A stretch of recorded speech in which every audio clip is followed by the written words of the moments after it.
Namaskar. This is a hangout you don't want to miss. Sridhar Chityala ji is here. We usually try to do it on Sundays, but if he's traveling or if there is any connectivity issues, we move it around a little bit. Let's welcome Sridhar Chityala ji. Sridhar ji, namaskar and welcome to P Guru's channel. Namaskar ji, how are you? Wonderful to see you. I missed you on Sunday, so we're back here on Tuesday. Always a pleasure to have you on our platform. Sir, viewers, please like this video. And like I said, we are taking advance orders for, let me show you.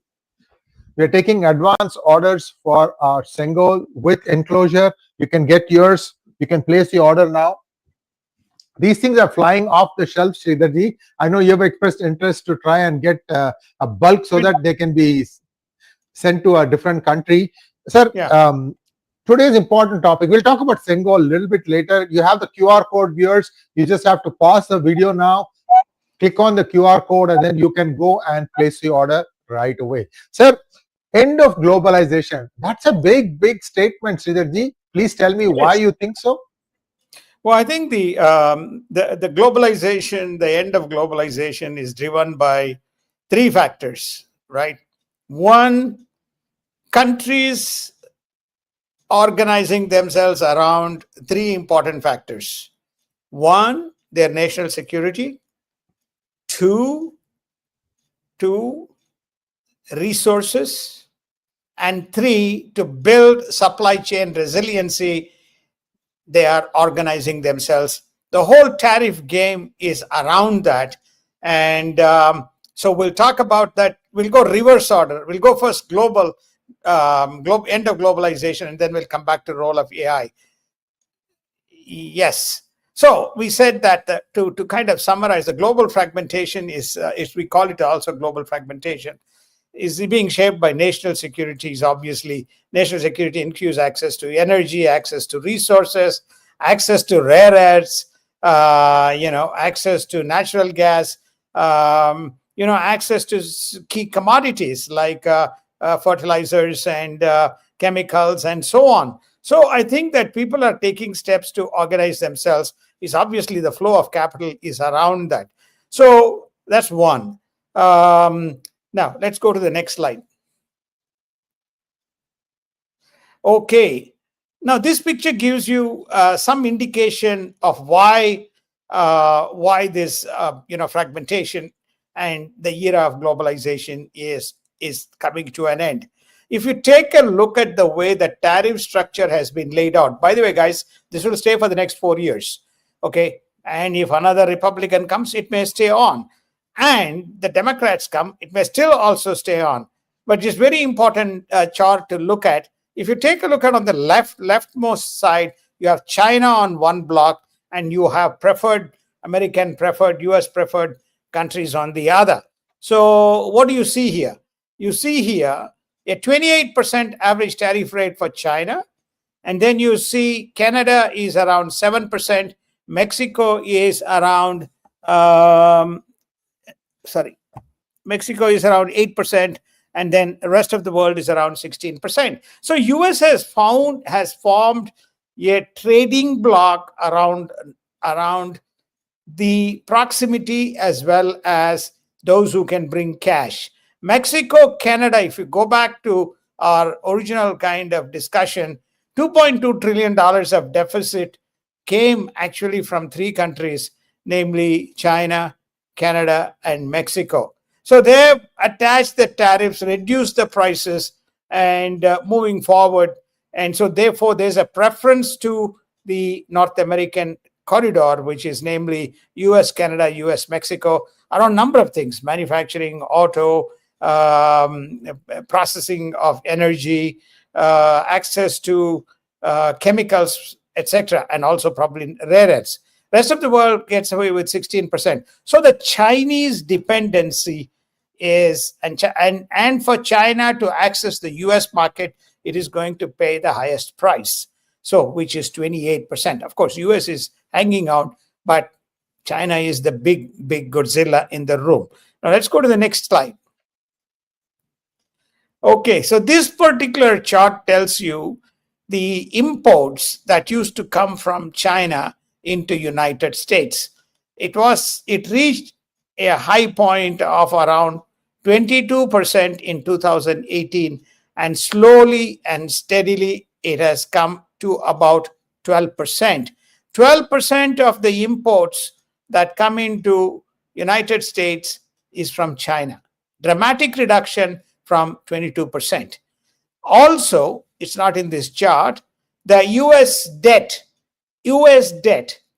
China is only holding 6%. Is only holding 6%.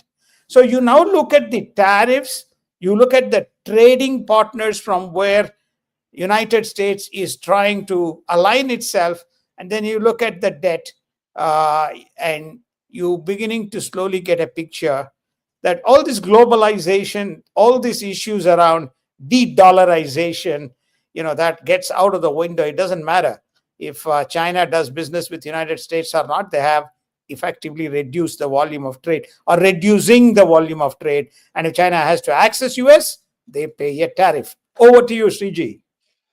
Sir, I did a complete analysis, in-depth analysis of who owns US debt, and 25% of US debt is owned by foreign countries, and inside that, the biggest one is Japan.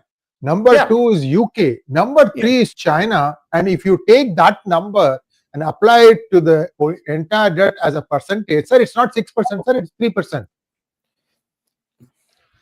So Yes, this is according to the latest data, sir. I mean, it could be a little bit off, but it's very, very small.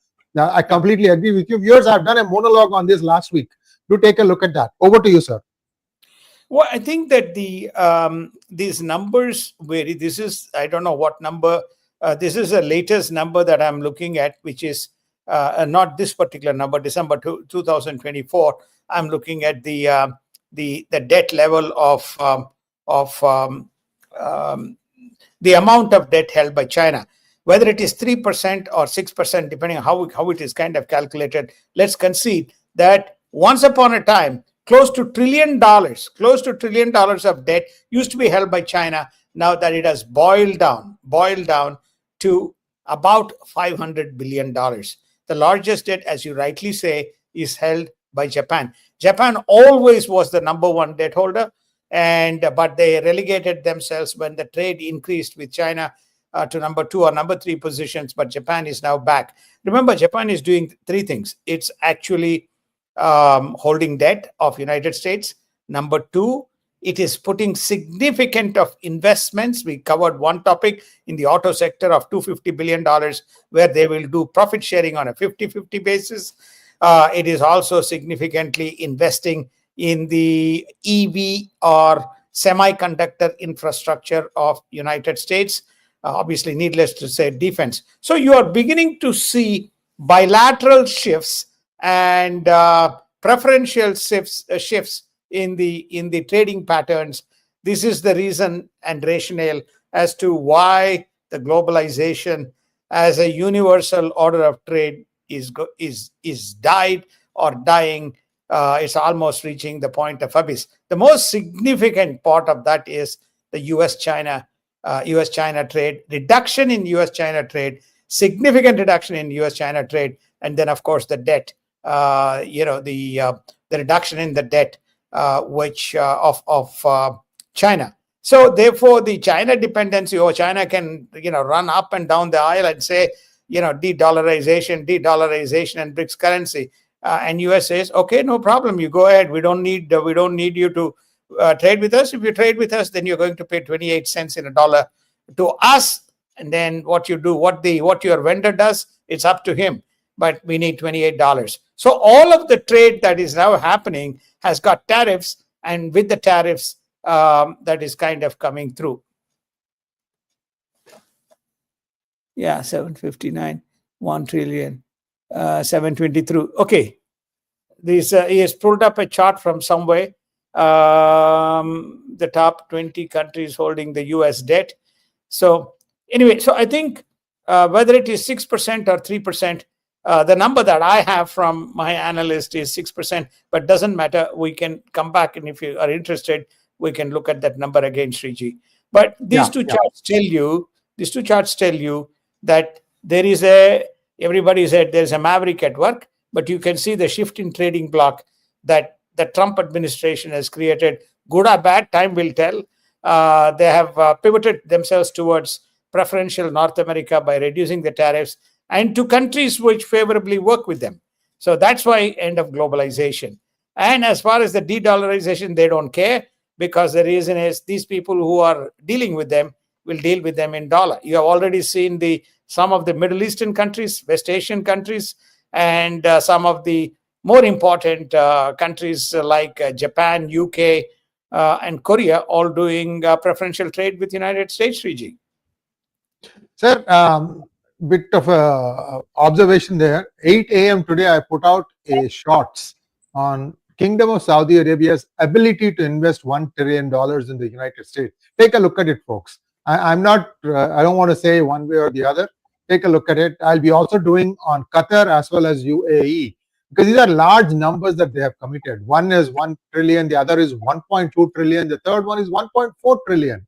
Those numbers are very big. If their GDP itself is not that big, where is that money going to come from? So it's an interesting question that I'm asking. Please take a look at that. Sir, let's get back to our topic. I need to bring all these things together because, there's so much happening right now in the world that you need to understand the truth, the grain. You have to be able to sift the grain from the chaff. Over to you, sir.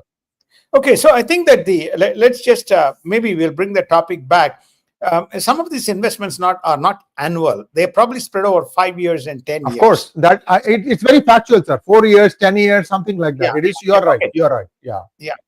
Okay, so go back to the first slide. So the first issue we got into the trade. So the role of AI, because AI is the biggest gorilla in town. AI is the biggest topic in town. The question that people have talked about, questionable trading methods, valuations. Remember, NVIDIA is now is greater than $4 trillion in market cap, astonishing kind of a number. Okay, and then Google announced Gemini, which is supposed to be better than OpenAI model. So the question is, and there's significant amount of money flowing in. This is one of the top line drivers as we step into 2026. So next slide. Okay, now what this is, just the recently announced NVIDIA numbers basically show that year over year they've jumped 62% and added a significant amount of revenue, top line revenue, about $57 billion, with data centers is around 66% of that sales. So the primary concern that is are these companies overvalued? Is the business model relevant? And is it a hype like what happened in the internet boom, internet burst? The answers that are coming out is these are real, these are things that are happening. But where one has to be cautious is whenever the animal spirits get behind. So a lot of people put on an AI tag and then try to get behind the game and see whether they can also make hay while the sun shines. And that's what one needs to be wary of. The big companies have left the stables and they're running away with numbers and revenues. The other important development adjacent to that is the whole area of energy. A gigawatt of power is about $50 billion. And so you're now talking about close to 20 or 25 billion.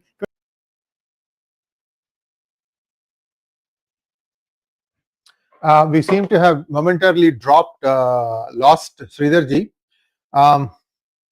Let's get.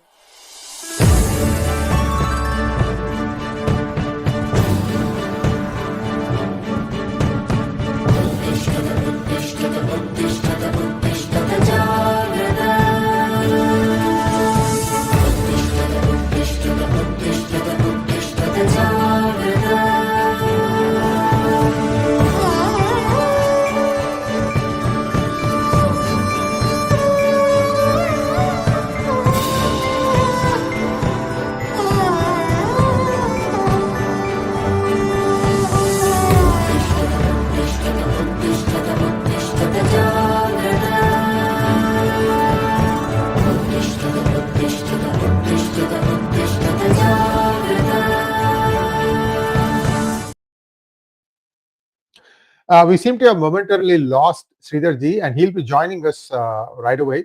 But before that, I just wanted to keep you posted. A lot of things are happening, and if you look at PGuru's content, we are not just covering politics, we're also covering geopolitics and geoeconomics.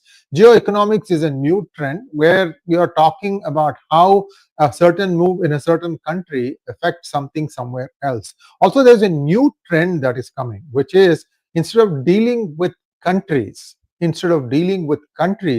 the United States is beginning to deal with companies. In other words, like for example, Nvidia.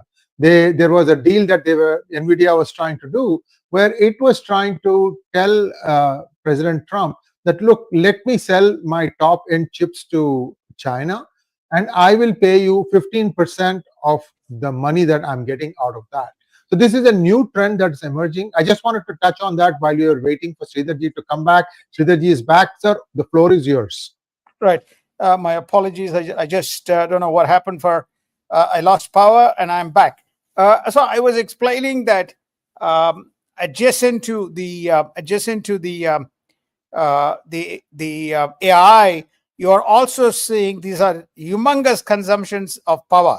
You see, the data center sales made up 66% of the growth in revenue that came from Nvidia. So the story is that these are the AI data centers, and the energy consumption of these data centers cannot be supported by the current power generated for commercial and retail purposes. So investments are going on. Investments are going on the energy sector, and I was giving a number of the amount of money that is committed, $150 billion. So from 2023, it was just about $50 billion, and it has tripled in terms of money that is being assigned to the data center, the support of the data centers with energy systems or power supply capabilities. So these are some of the things that point to the fact that AI is not a bubble, because you see real consumption happening out in the market, and that is what is driving the growth. So I want to walk away from this story of valuations. I'm talking about AI as a segment, as a sector, as a piece of technology commercially being used right across the industrial ecosystem. That's what I'm referring to. I'm not referring to buying and selling of companies and that whole ecosystem that's prevalent. That's a separate topic. So this AI is going to hang around, and it's going to be a significant kind of a player. Now, this is the number this is what I want to point out adjacent to that, and the slide has come up already. When we look at the GPOs, where the concern comes from, usually when there is a hype in the bubble, and you see that this blue line, the thick blue line that you see in the rightmost corner, that shows the kind of prices and the abnormal values that you are beginning to see adjacent in the tech sector. This is what causes worries. Usually you find there's a close correlation between on a 12-month basis, there's usually a close correlation in terms of the number of IPOs and the valuations. But especially in the last 6 months, that dark blue chart indicates that there's a big spurt. It's almost like an aberration. This is what is causing hiccup in the minds of the people, whether this could be a blow that is coming, which we have not factored in 2026, along with the trade tensions. So those are the two significant kind of drivers. Then there is the third driver, which is the next slide. Next. Inflation. Inflation is still at 4%. Inflation is still at 3%, 3 to 3.2%. And the prime, the 10-year treasuries are still priced at 4%. So the message that is coming from the markets, and as we read, inflation is here, it's volatile, and it's going to cause issues. Capacity is only limited, which means, namely, I'm talking about output expansion, as well as the capital and resources, and policy shifts, which is namely if you reduce the rates or if you increase the rates, is only going to make things difficult. That's the reason why a fiscal tool is people have. I mean, the Fed treasurer has struggled. Fed chairman has struggled to apply a brake by reducing the rates. So you have both employment as well as the prices playing a part, and any kind of juggling of the fiscal part is going to cause a problem.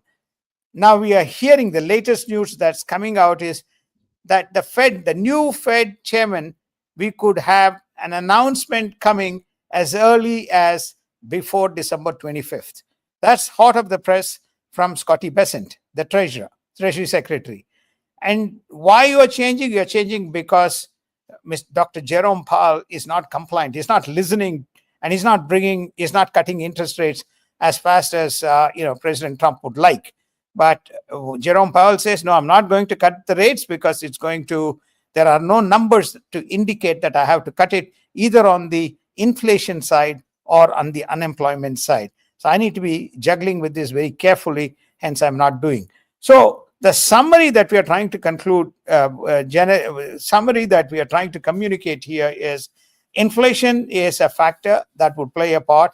So if you're in markets, you need to be playing very carefully and cautiously. If you haven't tracked, you would have seen gold, which was almost trying to touch 5,000, is now back around 4,100. If you're a crypto guy, the crypto Bitcoin went from 120,000 to 87,000. It even went to 80,000. So you can see, many of this, what you call macro indicators, pointing to the volatility in the markets caused by inflation and rates. The one great news for the average consumer, at least in the United States, is the energy prices have remained low and stable, and the prices have operated between $57 a barrel to $62 a barrel. It has not gone out of the proportion ever since President Trump came to power. So there is balance in the energy markets. The consumer sentiment seems to be still favorable, though the discretionary spend is where the money is going. Clearly, there's an impact as a result of the tariffs and witnessing the era of end of globalization. And then AI is the biggest technology boom as we step into 2026. So these are some of the thematic topics, but the markets have still performed. We are in almost close to December 1st. Dow Jones is around 10%, 10-12%. The NASDAQ is around 18%. S&P is around 15% year to date, all pointing to the fact that despite people talking about recession, the markets have continued to perform, not just in the United States, but around the world. Sridharji, couple of things that we were talking before we went online. One of the things that we talked about was circular banking, and you are a banker yourself, and you saw my video on circular banking, which is basically NVIDIA investing in some of the AI companies. They're also giving them these chips, billions of dollars worth of chips, and then they are saying they're recognizing the revenue without actually having got the money. I mean, you can say that this is what the industry standard is, but at least our viewers need to know from a banker's perspective, what is circular banking and is it abnormal? Well, no, I think that the is not abnormal, and bank A has excess money. Bank B wants to take money, so Bank A gives money to Bank B. Bank B has now got money; it wants to give to Bank C. Bank C gives the money. So you kind of this kind of activity goes on in the markets all the time. Now, as far as this circular buying and selling and artificial inflation of the valuation is concerned, that has been also prevalent. That's been also prevalent in the market. It was prevalent during the Cisco days, the whole ecosystem that evolved around Cisco. Then you have seen it in the kind of Microsoft days, when Microsoft acquired a whole bunch of companies. You saw it in Alphabet. Alphabet has acquired.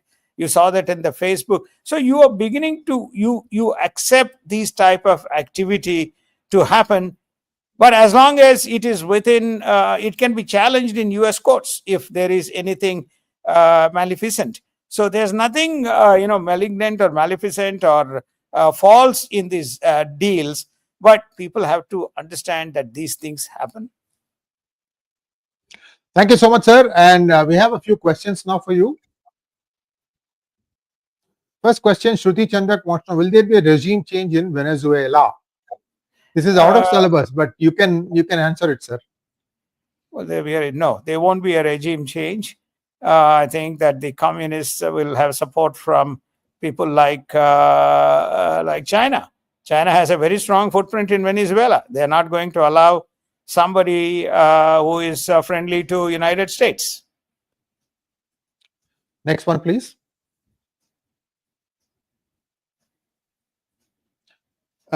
Is the private debt in Mac 7, especially in the AI, the source of the challenges that we are seeing?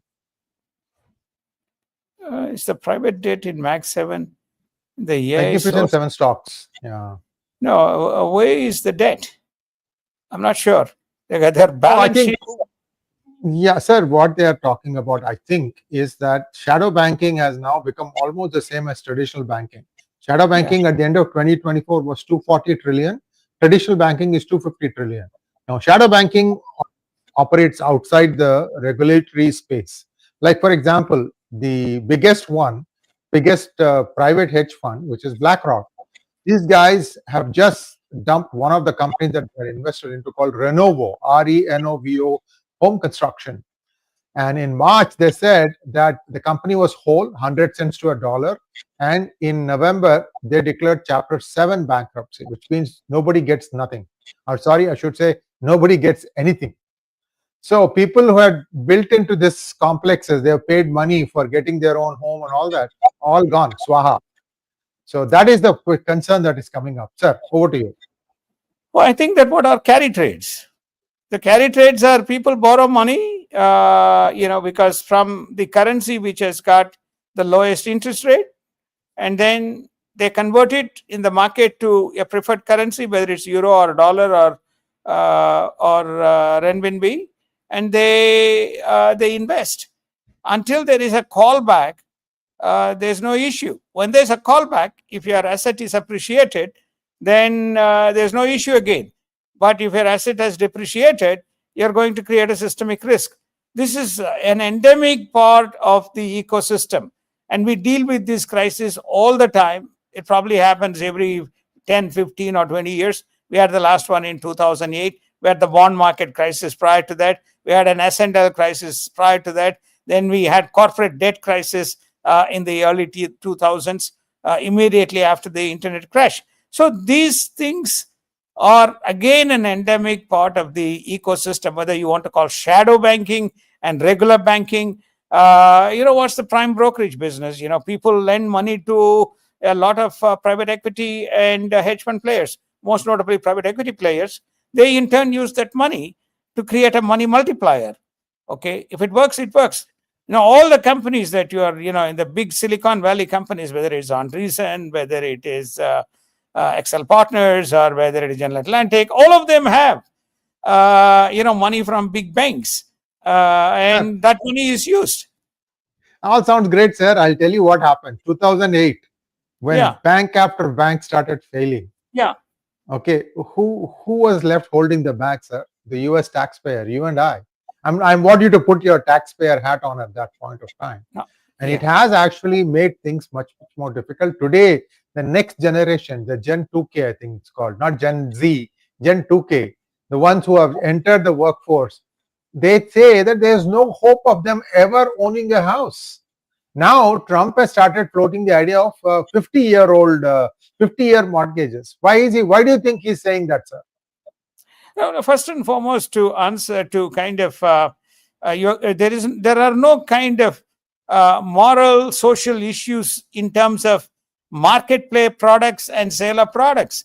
If you don't like the product, don't buy the product, because there's nobody is forcing you.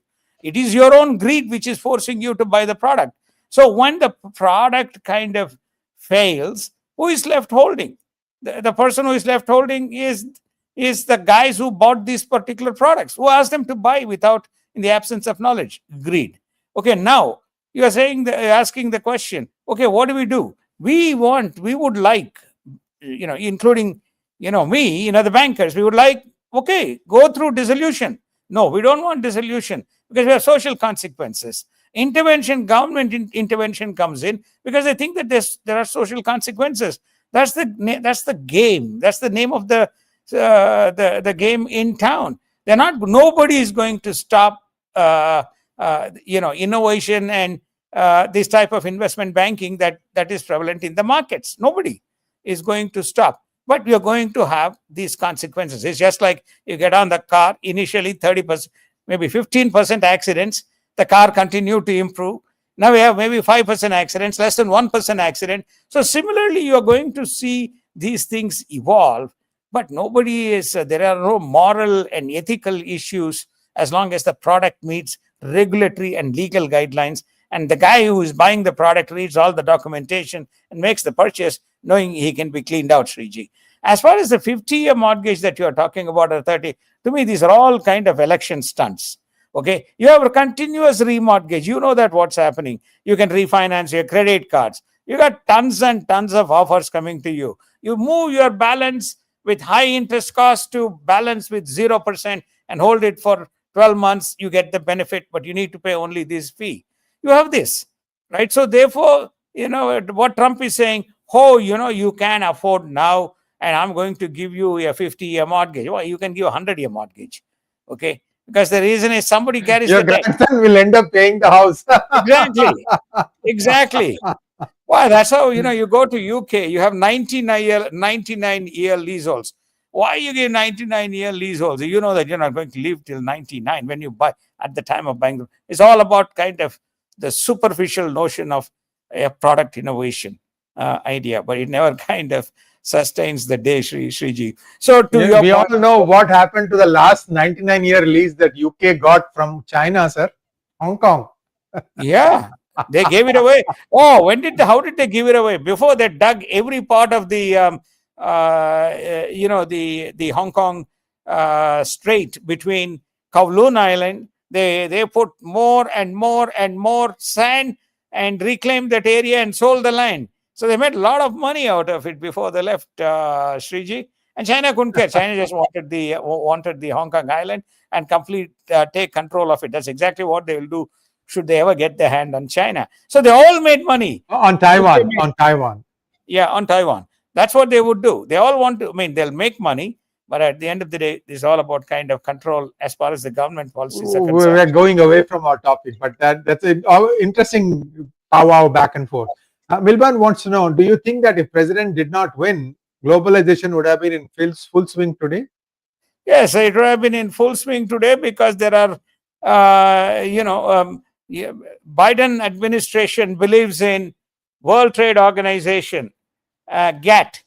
It believes in United Nations. It believes in ILO. It believes in ICJ.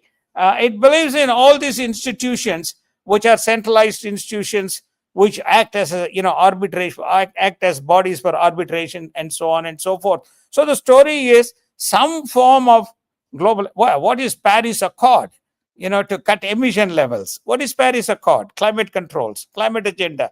All of this is part of this great globalization concept, and which is the reason why China has asymmetrically benefited relative to rest of the world. Asymmetrically benefited, and United States remains front center as the problem, having encouraged China and put China to the state that has got itself into. Next one, please. Krishna Upadhyaya wants to know, does yen carry trade have effect on US stock market? Krishna, I did a monologue on this, on carry trade. Take a look at it. It's exactly what happened. This is exactly what happened. Sir, over to you. No, does carry trade have implications in the US stock market? Currently, based on the volumes of pending carry trades, there's a fair amount of exposure to non-US markets. Fair amount of exposure. Some of most notably UK, France, maybe parts of Japan, parts of Germany.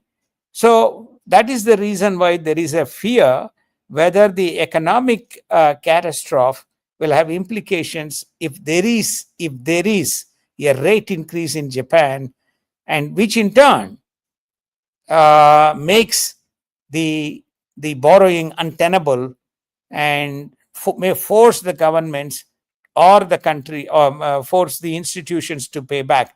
The problem is not with the institutions, the problem is with the government. So many of the governments have also have borrowed and used it to plug their balance sheets, and whether there would be a problem resulting from that. Now, obviously, the US stock market usually responds only to the US data. It doesn't bother about the non-US data. Whenever the US stock market kind of crashes, it seems to carry its way into the other markets, whether there's exposure, how much of it is an exposure coming as a result of that, I don't know. But there is certainly that, when I say I don't know at this stage. I can give you a data, which is to say, if US market crashes, what are all the consequential implications on the other markets? I can tell you China will have zero implications. I mean, Russia doesn't have big public markets, will have zero implications. Then you can look at some of the communist countries, zero implications. But the nations which are trading with United States will have an impact if the US stock market begins to slide, and you'll begin to feel it. I know India is trying to untangle itself, but there's a significant amount of US dollar investment into the Indian stock markets. And if there is a pullback, you will find that there's a consequence in the Indian stock market. So that's how I would kind of answer that question, which relates to the carry trade or the US stock markets roiling and the consequence in the global market. So the bottom line takeaway, sir, we are done with questions. I just want to ask you one question, because I've been really searching this question. So what is happening in the United States is most likely the interest rates will drop again, probably a quarter point before the end of the year. And because the new Fed chief, the reason for changing the Fed chief is to do something different. And they've already stopped quantitative tightening, which means that the doors are being opened for quantitative easing one more time. So given all these things, that means basically more dollars into the market, again, inflation, and they'll just kicking the can down the road. They'll probably figure out that, oh, inflation is too much. Then again, they'll think of what tightening the rates and so on and so forth. But big picture, sir, I have, say, $100,000. I'm just asking a simple question, $100,000. Where do I put that money in? Gold has gone up because many governments started buying gold to hedge against the dollar. Now it is slowed down, but will gold come back to $2,000? I think not. It will settle down probably at 3,000 maybe. Same thing you're seeing with Bitcoin. These are the alternate currencies or alternate options for you if you want to move away from dollar. Where do I take this 100,000 and put it today, sir? You don't have to give stocks, but you can names, but you can give assets. What kind of assets you would put if you had $100,000 today? Okay, so let me give you two answers. Where would I put? I personally have been always 75 to 85 US equities, and the balance 15% will play around. Only 2% cash. Do I have gold holdings? No, I don't have gold holdings. But for general public, you could have 5% or 10% cash, because you have flexibility. You have maybe 10% to 15% in gold. Then I would put the balance, if you are a US citizen, I will put in US equities markets. Now, I don't mean stock. You can put in index. You can actually put in index and still generate 10 to 12% to 14% return, almost fairly guaranteed. I would also put in, on a rolling 6 months basis, I'll put in US Treasuries because it is, it generates guaranteed 4% yield, 4 to 4 and 4.25% yield. So you'll put in equities. So I would do US equities. I would do US equities. I would do US Treasury. I will definitely do gold for those general, and then I'll put liquid cash because some opportunities may prop up, which you can use for deploying in the equities market. In the present circumstances, fixed income is not the way to go. All you need to do is look at last 3 years' numbers. And what did we predict in 2024? Oh, it was going to be a recession and low growth. What did we predict in 2025? There's going to be a recession and there's going to be low economic growth. We have been proven wrong because there has been this incremental layer of investments and the opportunities. And nobody spotted AI demand. Nobody spotted EV demand. Nobody spotted AI semiconductor demand. Nobody spotted semiconductor itself as particularly for digital electronics as a source of demand. Nobody expected that shale gas is going to come back. There is going to be natural gas requirement as a result of global expansion. These things have come up. When you go back in 24 and 25, post-COVID, we're all thinking about the whole world is going to die. And we're going to have major problems. But it didn't turn out that way, and markets have kind of grown. There's going to be significant changes in the supply chains, and we touched. I published a paper on that. Let me next time we'll put it up in the thing. Sure, sure. How the supply chains are going to be redone. There are some very interesting opportunities for those who want to get into this, the new next generational supply chain and logistics companies. They are going to play a significant role in the economic evolution, most notably when you have people threatening you from air, water, and everywhere. And so what's the new model? So Sriji, there's $100,000 if I can deploy it at least in 4 or 5 different asset classes, Sriji. Thank you so much, sir. I hope viewers found this thing interesting and educational. This is the problem that everybody is dealing with day in and day out. And Sridharji is in one side where he is all going rah-rah for US-based stocks and equities. And perhaps you should use your own judgment. We are not stock advisors. We are just giving you the trends. And this is a hypothetical question with a hypothetical answer. So don't take our word for it. You use your own decision-making, whatever tools you have to make your decision. Thanks once again, Sridharji. I know I've kind of got you a little bit out of your comfort zone today. It's just, it gives for a more, it's fun. More fun. So thank you so much, sir. We'll see you again next Sunday. If Sunday is difficult, then we'll probably do it early part of next week. Thanks once again, sir. Namaskar. Namaskar. Thank you so much and have a wonderful week, folks.